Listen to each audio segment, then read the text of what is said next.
Hello दोस्तों, welcome to my YouTube channel. मैं doctor Savita. आज मैं एक बुक के बारे में आपसे बात करने आई हूँ। उस बुक का नाम है आश्चर्यजनक रहस्य और इसके राइटर हैं अर्ल नाइटिंगेल। इस बुक में बताया गया है कि हम कैसे मेंटल बैरियर से लड़ें और वेल्थ अट्रैक्ट करने के लिए कैसे कंपटीशन नहीं, हमारा क्रिएशन इम्पोर्टेंट है। दुनिया का सबसे आश्चर्यजनक रहस्य क्या है? एक बार एक नोबेल प्राइज विनर अल्बर्ट सीजर से एक इंटरव्यू में पूछा गया कि आदमी के लिए सबसे गलत चीज़ क्या है, तो अल्बर्ट सीजर ने जवाब दिया कि आदमी सोचता नहीं। अल्बर्ट ने ऐसा इसलिए कहा कि आदमी सबसे पहले छोटा बच्चा होता है, फिर स्कूल जाता है, फिर बड़े होकर जॉब करता है और फिर मर जाता है। लोगों के पास टाइम नहीं होता है ये सोचने के लिए कि ज़िंदगी में एग्जैक्टली उसे क्या चाहिए। तो इस बात को समझने के लिए उदाहरण के द्वारा हम समझते हैं। जैसे 100 लोग हम लेते हैं कि 100 लोग हैं जिसकी आयु 25 वर्ष है। उस 100 लोगों में 25 वर्ष की आयु में बहुत ही ज़्यादा उत्साह होता है, जिज्ञासा होती है, इच्छा होती है और कुछ पाने की उसमें ललक होती है और उसमें एक्साइटमेंट भरपूर होता है। लेकिन 65 वर्ष की उम्र तक आते आते उन 100 लोगों में सिर्फ 5% लोग ही उस मुकाम को पहुंच पाते हैं। बाकी जो 95% लोग हो कहीं ना कहीं पीछे रह जाते हैं, उस मुकाम को नहीं पाते हैं, ज़िंदगी में कुछ नहीं कर पाते हैं। तो इसकी इतनी ज़्यादा नाकामी क्यों है? इसका कारण क्या है? सफलता की वास्तविक परिभाषा क्या है? यदि जो लोग नाकाम हो रहे इतने भारी संख्या में, ऐसा क्यों? सफलता का अर्थ किसी महान लक्ष्य को स्पष्ट निर्धारित करने की उस दिशा में आगे बढ़ना है। आदमी जो करना चाहता है वो कर नहीं पाता है। उसके बीच इतना बड़ा अंतर क्यों? महान वैज्ञानिक रोलो मे ने एक अद्भुत बुक लिखी है जिसमें मनुष्य स्वयं की खोज है। उसमें मनुष्य की स्वयं की खोज है। आज की सबसे बड़ी मुसीबत यह है कि अनुरूपता यानी बिना सोचे समझे हम भीड़ में चलने की मनःस्थिति, यानी कि जो 5% लोग हैं वो भीड़ को नहीं देखते हैं, वो अपना एक लक्ष्य निर्धारित करते हैं और बाकी जो 95% लोग हैं उनका कोई लक्ष्य नहीं होता है। वो जैसा देखते हैं जिंदगी में भीड़ में वैसा ही वो करते हैं, वो अपना कोई उनका लक्ष्य निर्धारित नहीं होता है। यानी कि हम 65 वर्ष की उम्र होने तक भी यही नहीं सीख पाते हैं कि आर्थिक रूप से आत्मनिर्भर कैसे हुआ जाए।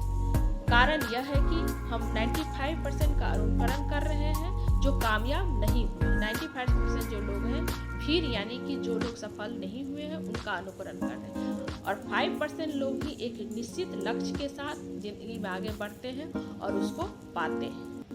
जीवन में जिसके स्पष्ट इससे यही पता चलता है कि जीवन में जिसके पास स्पष्ट लक्ष्य निर्धारित होते हैं वह सफल होते हैं, परंतु जिनकी कोई स्पष्ट निर्धारित लक्ष्य नहीं होते हैं वे असफल क्यों हो जाते हैं?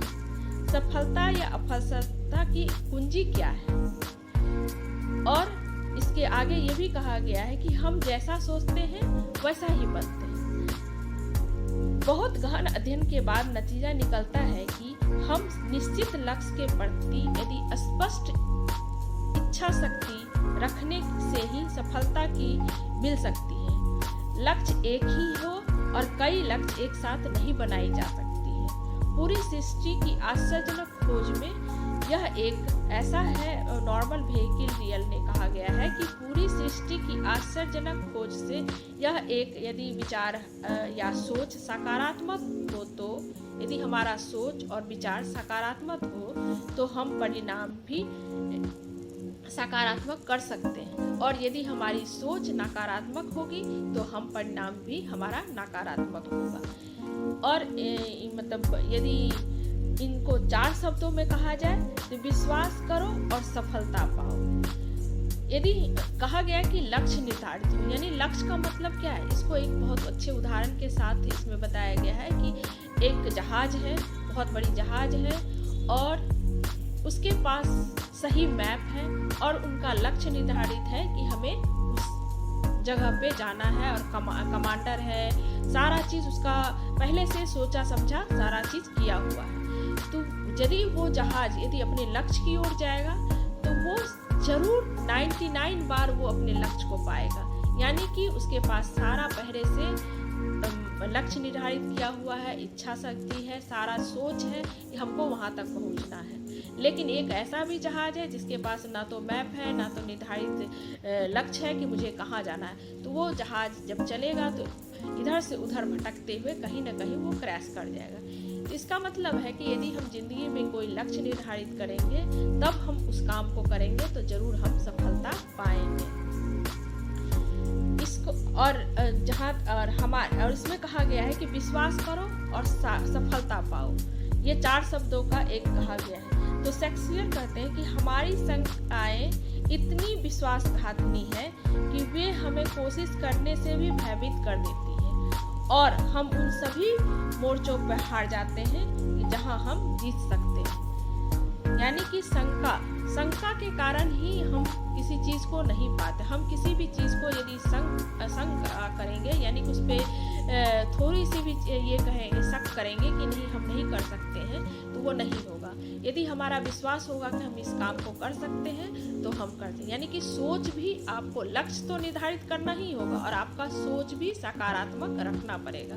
इस सोच, जैसे एक किसान को ले लीजिए और खेत को ले लीजिए। यदि खेत में हम आम का फल या किसी फल का बीज डालते हैं तो वही फल निकलता है। और यदि हम उस खेत को कोई मतलब नहीं होता है कि उसमें किस तरह का बीज डाला जाए। और यदि हम उसमें घास फूस का बीज डालेंगे तो वो घास फूस ही निकलेगा। ये हमारा ब्रेन भी, हमारा मस्तिष्क भी वही है। इसमें जिस तरह का हम बीज डालेंगे, हमारी सोच, हमारा विचार वैसा ही होगा। यदि हम सकारात्मक सोच, खेत रूपी मस्तिष्क में यदि हम सकारात्मक सोच का बीज डालेंगे तो हमारा सोच भी, हमारा विचार भी सकारात्मक होगा। यदि हम इसमें नकारात्मक सोच और नकारात्मक चीज, शंका, ये सब डालेंगे तो हमें शंका ही होगा और उस चीज को, हम लक्ष्य को नहीं पाएंगे।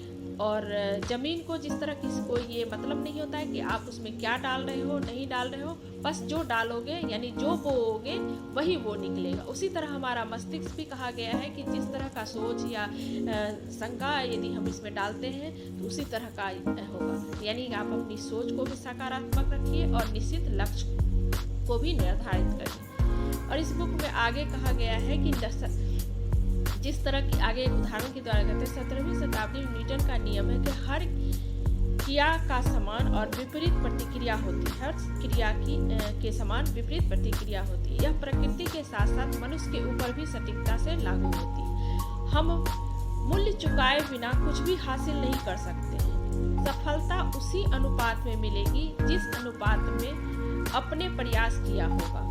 हमें सफलता पाने के लिए उसी अनुपात में मूल्य चुकाना या दृढ़ इच्छा शक्ति से मेहनत करना होगा। यानी कि आप सफलता पाना चाहते हो तो आपको इच्छा भी दृढ़ रखना पड़ेगा, लक्ष्य तो निर्धारित करना पड़ेगा और अपना मेहनत भी करना पड़ेगा। ये मूल है क्या, जो बोले कि मूल्य चुकाना पड़ेगा। फिर आगे कहा गया कि मूल्य क्या है। अपने जीवन को नियंत्रित करने के लिए अपने विचारों को नियंत्रित करना ही हमारा मूल्य है। हमें बौद्धिक भावनात्मक रूप से भी ऐसा मानना होगा कि हम जैसा सोचते हैं वैसा बन जाते हैं। यानी कि मन और सोच हमारा जैसा होगा। यदि हम सकारात्मक सोचेंगे तो हम सकारात्मक हमारा विचार होगा। यदि हम नकारात्मक सोचेंगे तो हमारा विचार भी नकारात्मक होगा। मन में सभी अड़चनों और बेरियों को काट फेंकना होगा। हमें अपनी संकीर्णताओं के ऊपर उठना होगा। यही काम दैविक रूप से भी निर्धारित है। अपनी समस्याओं पर सकारात्मक रूप से सोचने के लिए अपनी पूरी क्षमता का प्रयोग करना होगा। अपनी कल्पना को खुली पंख देना होगा। लक्ष्य पर एकाग्रचित रहे और हमेशा अपने पे विश्वास रखें। जो भी काम करें उसका 10% जरूर बचाएं। और नई आदतें को विकसित करना होगा। क्या करना होगा? ये विकसित करने में क्या है? इच्छा कार्ड बनाएं, अर्थात अपनी कामनाएं क्या है। हर सुबह जरूर कार्ड को देखें और रात में सोने से पहले देखें। जब आप इस कार्ड को देखना और शुरू करेंगे उसी समय आपका लक्ष्य निर्धारित होगा। जिस चीज से उब लगती है उसके बारे में सोचना बंद करें। आदमी को सकारात्मक सोच से नकारात्मक सोच आसान होता है। यदि कोई आदमी सकारात्मक सोचता है उससे सोचने में थोड़ा टाइम लगता है, लेकिन नकारात्मक सोच हमारे लिए पहले आता है। उत्साही और सकारात्मक रूप बनाए रखें। फिर जिस क्षण आप स्पष्ट लक्ष्य निर्धारित करते हैं उसी समय आप सफल व्यक्ति की श्रेणी में प्रवेश करते हैं। हर दिन अपना लक्ष्य सामने रखें। 30 दिनों का परीक्षण अवश्य करें। कहा गया है इस बुक में, यदि 30 दिनों तक यदि हम किसी काम को लगातार करते हैं तो वो हमारी आदतें बन जाती हैं। तो कहा गया है 30 दिनों का परीक्षण अवश्य करें ताकि आप लक्ष्य पाने के लिए दिशा में बढ़ सकें। इस अवधि में आप प्रेरक किताब पढ़ें।